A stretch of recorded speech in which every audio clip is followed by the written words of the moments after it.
All right, hopefully everyone can hear me.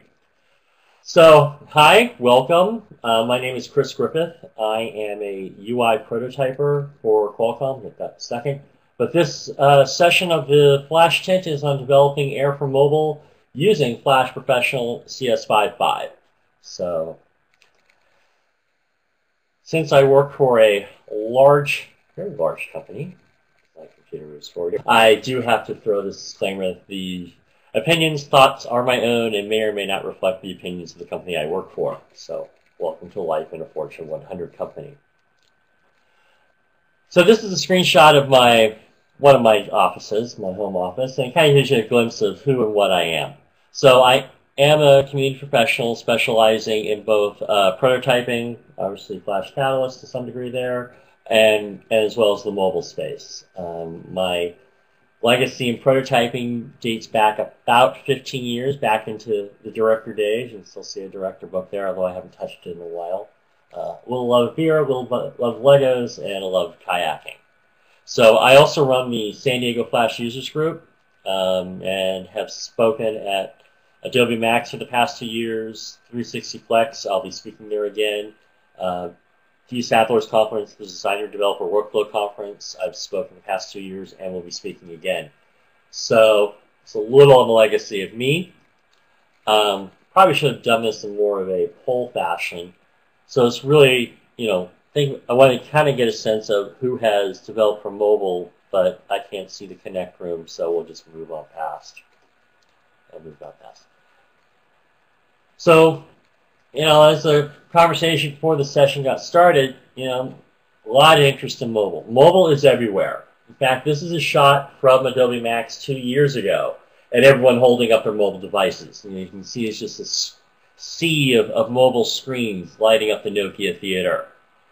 So with that, with everyone wanting to get there, what I want to do is I want to talk about what it takes to design for mobile, some design/development tips, and then talk a little bit about the technologies and go from there. So designing for mobile, really, there are a lot of foundational things to deal with.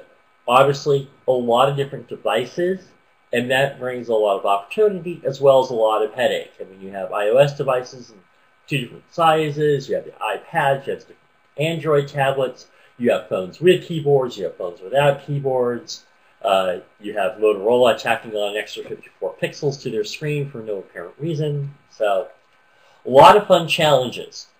Now, a lot of people have not been developing mobile. This is a new space. It's an exciting space for them.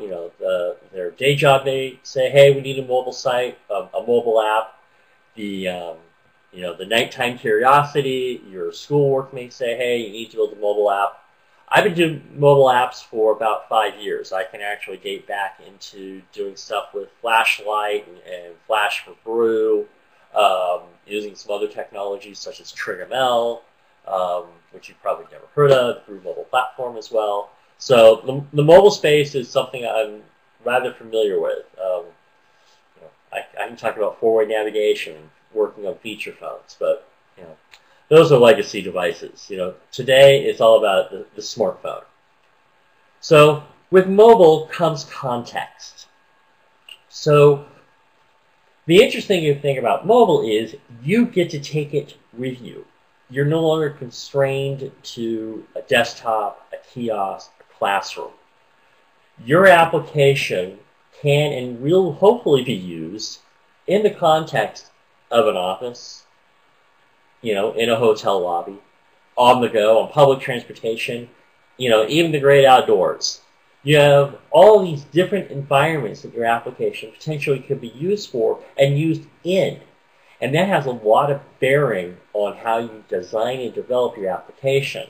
And I'll get to that a little bit later. But these are some of the things you fundamentally, when you start thinking about building mobile applications, is how is this application going to be used? Where is it going to be used? And a lot of that will drive a lot of the design decisions and some of the technology decisions that you make when developing an application. It's a very different kind of world. And a different fun kind of world. But we also need to level set what we're getting in. I mean, most of you probably do have a smartphone. They're wonderful devices, but they're not a desktop device. There's a big difference between the two. With a computer, we have, a big screen or even multiple screens. We have a connected power supply. We probably have a consistent network. We have a keyboard, a mouse, a chair, a desk. These all things actually define how we interact and use our applications on a laptop or a desktop. Mobile's a whole different beast. It has a much smaller screen. Its battery is an important factor. You're not plugged into the wall. How your application consumes the power of the device has a big impact. If you have a GPS-based app, you have to be really careful on what you do, how often you go out for signals, because you can drain that battery down to nothing on either platform very fast, and you will get one-star reviews faster than you can imagine. You have inconsistent networks. I'm not going to call out any carriers. We work with all of them. Some carriers are better than others in certain areas, but you can't assume your device even has connectivity. Obviously, your input device is probably fingers. You might have a keyboard. There are a few smartphones with keyboards. The Droid 2, for example, is one. But your input device is a completely different thing. And touch screens and touch development are very different.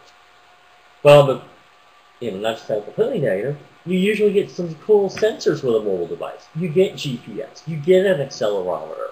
I think on the Playbook, you get a barometer for some unknown reason. So you get a camera, although most laptops do have cameras built in now. But these are some fun new technologies you have access to that you could exploit within your application. Another interesting thing is you have orientation. Unless for some reason you have a really old, say, radius pivot monitor, which actually did rotate, we can move our phones from a portrait mode to a landscape mode, which means your design and development has just in some ways doubled. Now, some apps don't rotate. Some apps are, games are a great example. They're usually meant to be played more often than not in landscape mode, and they just don't work in portrait.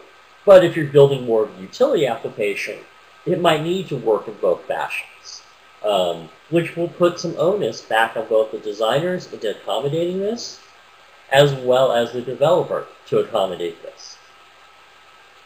So some orientation and sort of that things, we need to really talk about the big elephant in the room, and that is touch. All apps really begin, it's all about the touch screen. It's all about the fact that I can directly manipulate and directly interact with the items on the screen. Apple has a general guideline. It's really not 44 pixels, 44 screen units. With the high-res displays, they sort of had to modify that. What that means is that the average fingertip is about 3 times larger than your hand cursor. So when you're designing and developing on your computer and running things inside an emulator or simulator, pretty much what you think you can touch with your mouse, it needs to be about 3 times as larger. So really, make your buttons about 3 times larger and then make them even larger again. Because if we think back to context, your application is not being used while you're sitting down, probably 70% of the time. It's while you're moving, bouncing on a bus, riding along in a car, hopefully not while driving, walking around, standing around.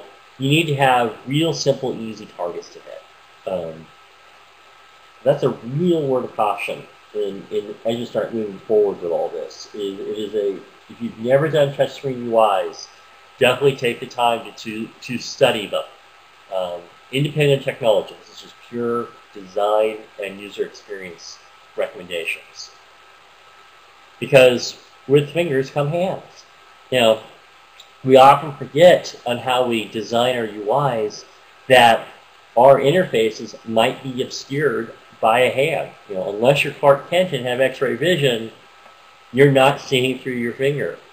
So you need to think about how this is going to be viewed, that my finger is going to be in the way. My thumbs might be in the way.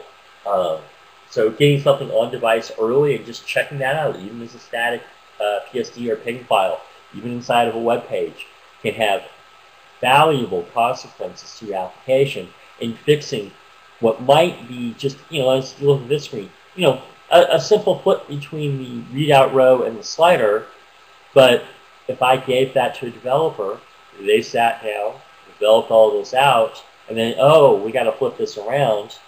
Like, great, that's going to cost me, some number of hours, some amount of budget, when the designer could have flipped it, and saved, half a day's worth of programming, depending on what it may be.